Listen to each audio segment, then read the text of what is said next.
Hey, what's up guys? Alright, so it's Wednesday night and you know what that means. We have the leaks for a brand new chapter of Black Clover, chapter 341 coming out later this week. Unfortunately, we do not have a summary for this week's chapter, so we're just going to be going off all the Twitter posts for the leaks that are currently out right now as I'm recording this video. Which, by the way, if you didn't know, all the leaks that come out each week are courtesy of Night Baron over on Twitter and a few other people, but I mostly follow Night Baron when it comes to following the leaks for this series. So head on over to Twitter and give them a follow if you want to keep up to date with all the brand new information we're finding out each week about the leaks for each chapter of Black Clover.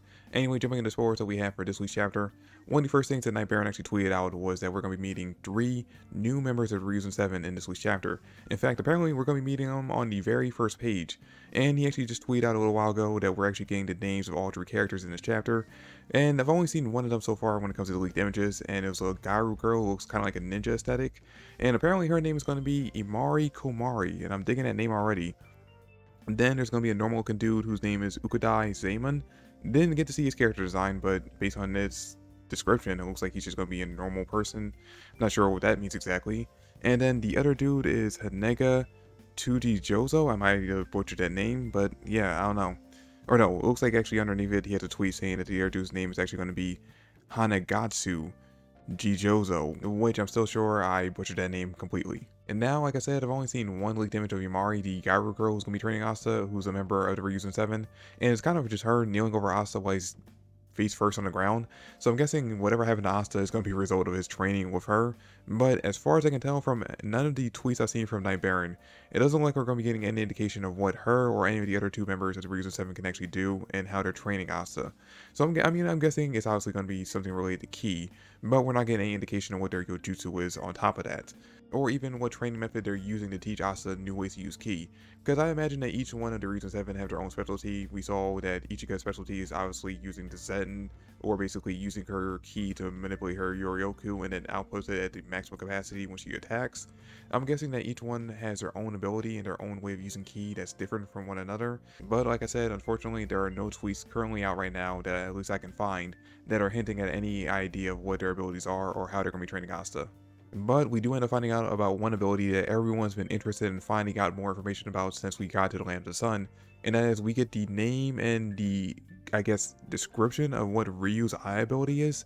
So basically his eye ability is going to be called clairvoyance, or it's going to translate to clairvoyance in English, and basically it's an ability that lets him see everything that's currently going on in the current day. And I think we had all already kind of figured that that's what his ability was, and I already made a comparison a few chapters ago or a few reviews ago talking about how his ability is probably similar to Ada over in Boruto, a new recently introduced character in that series, who has pretty much the exact same ability except for she can also see into the past as well. And her clairvoyance ability allows her to also listen in on conversations, which I guess his probably can as well, because he does know that Lucius doesn't plan on acting until 7 days after his fight with Asta. So since he knows that, that means he was able to hear the conversation that he was having with the captains and everyone else after they killed, or quote unquote killed, Asta off.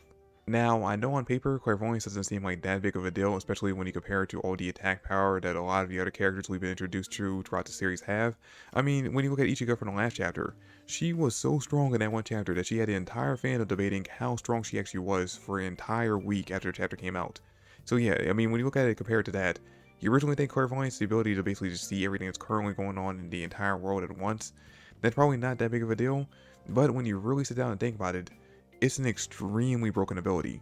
And we already saw an example of exactly how broken it could be 3 chapters ago when he saved those civilians from being hurt in the explosion caused by those bandits. He moved them out of the way just before the bandits blew up that wall that was going to end up crushing them, which tells me that his clairvoyance not only lets him see what's currently going on in the current day, but also at the very least gives him a glimpse into the very near future of what's going to end up happening.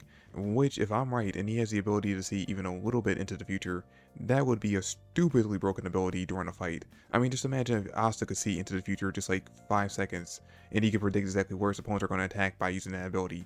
He would never get hit. He would win every single fight without any hassle because he'd be able to basically take his opponents down without them being able to land a hit on them because he knew exactly where they're going to actually hit him. I mean, with that kind of ability, I'm not surprised he ended up becoming the Shogun of the Land of the Sun. Which, by the way, I mentioned in one of my earlier videos that maybe he might be like a shadow leader of the country, because it seems like during that chapter 337, when he saved those civilians from the bandits and everyone was kind of just looking around at him. It didn't seem like anyone was reacting to him being the shogun or even knew who he was. So I thought maybe he was kind of like the shadow leader of the country. But according to what we end up hearing from Ichika, apparently he actually is the official leader of the country and everyone knows who he is. In fact, she actually says that he became the shogun of the land of the sun because of his clairvoyance, his exceptional wisdom, and his popularity. But I mean, if all that's actually true and it's not just her fanboying over him, then why in chapter 337 and chapter 338 did it seem like no one was reacting to him being in their presence? I mean, he's the shogun of the entire country. He's the leader of the entire country. You'd think that at least one person will react and recognize him and say, hey, what's the shogun just doing out and about? Which again has me wondering, is this actually what Ryu looks like? Is he actually basically just a twin of Yami? Or is he just using a disguise to basically walk amongst people without being recognized?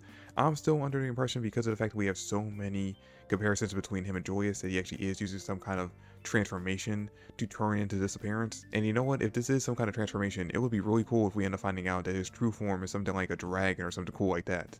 Now, the next bit of leaks we have from Night Baron is that apparently at some point during the chapter, we're actually going to get a conversation between Ichika and Asta, a little normal conversation between the two of them where she's not threatening him at every single other word.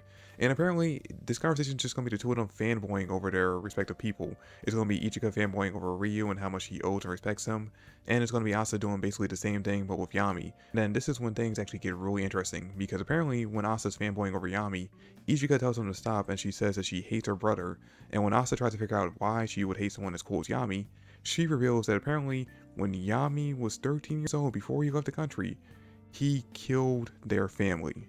And I don't currently see a tweet from Night Baron talking about the last page, but apparently from one of the leaked images I saw, in the last page of the chapter, we're going to be actually going to a flashback to when Yami was a kid and Ichika was a kid. Which, by the way, we end up finding out in this chapter that Ichika is currently 24, and I believe Yami is 29 right now currently in the timeline of the series, I think.